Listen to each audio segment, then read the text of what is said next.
Agora, então, vamos voltar lá para o que dizia o Kurzweil a esse respeito da tecnologia. Ele diz o seguinte: a tecnologia é inevitável para os humanos, desde que começou em todas as eras históricas, e ele está se referindo não apenas à tecnologia operacional, mas à própria arte como uma forma de tecnologia, a todas as formas de linguagem como tecnologias que vão se estruturando. A diferença da tecnologia da computação, diz ele, é que esta tecnologia da computação, ela se processa através de um processo de evolução que é exponencial. Bom, um detalhe, a gente não pode pensar em computação simplesmente como a capacidade de calcular, né? Quer dizer, ele vê a computação como todos os processos de solução de problemas de armazenamento de informações, de reconhecimento de padrões visuais, de padrões sonoros, de padrões táteis, tudo aquilo que a gente hoje já não tem nenhum estranhamento de entender que são coisas que fazem parte da cultura do século XXI, que é toda ela mediada pelos processos computacionais. Então, retomando aquilo que ele dizia, antes do final do século XXI, os seres humanos não serão o tipo de entidade mais inteligente do planeta. E a questão política é definir filosófica, política, quem somos nós, os humanos, no século XXI. Vejam, e ele está colocando a dimensão da computação evoluindo de forma muito rápida e muito acelerada. Esse é o contexto do que ele está falando. Ele se remete para explicar esta questão para a chamada Lei de Moore, que é o inventor do circuito integrado, a definição de que a cada 2 anos, 2 vezes mais circuitos rodando, ao dobro da velocidade, pelo mesmo preço. É uma relação de tempo e custo em relação à capacidade daquela tecnologia.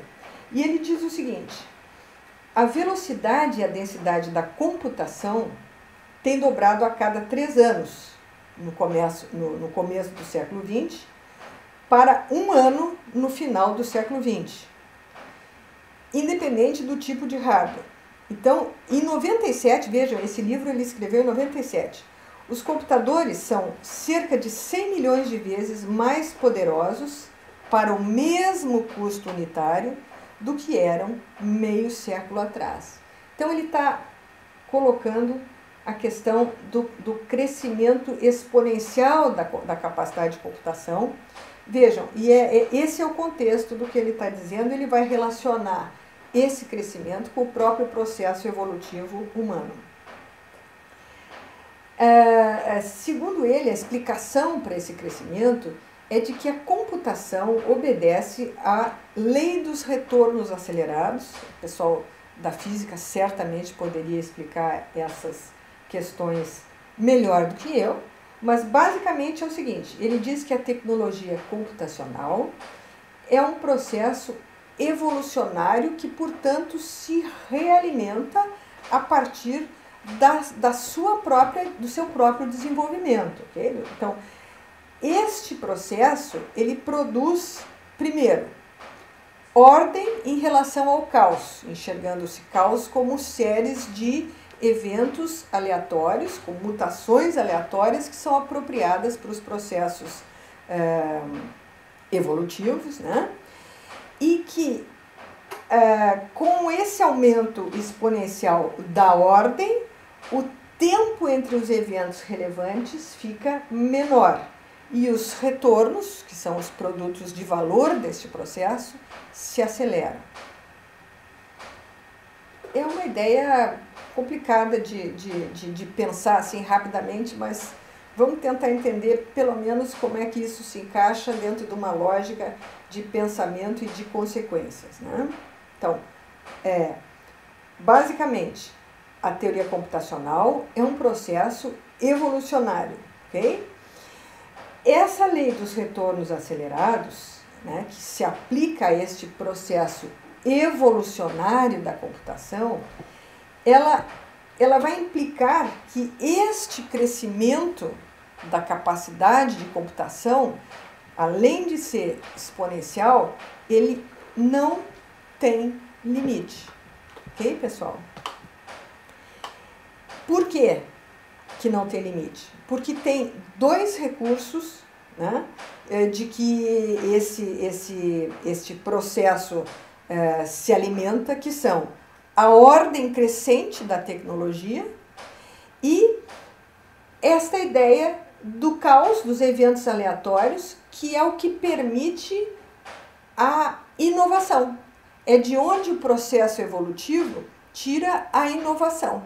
Então, tem a ideia da ordem crescente, quer dizer, não temos uma diminuição da capacidade da computação, pelo contrário, nós temos uma expansão cada vez maior, e ao mesmo tempo, esta criação de eventos aleatórios, né, esse caráter caótico do processo, garante que é um processo permanentemente inovador.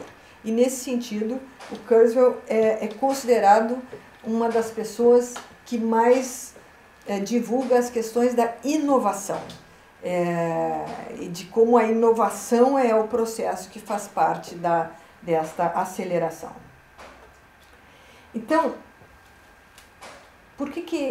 vamos entender como é que ele diz que a computação é um processo evolutivo. Porque para ele, a evolução, o processo evolutivo da espécie humana, essa ideia não é só dele, depois eu até vou dar umas referências para vocês, para entenderem por que a ideia de que o processo da evolução humana é biológico, ok? Mas é um programa, é uma espécie de software ou conjuntos de software, né? Então, o que ele coloca é que o DNA é um código, a enzima é uma máquina de execução, ela combina, ela reúne, recombina, traduz, ela executa, né?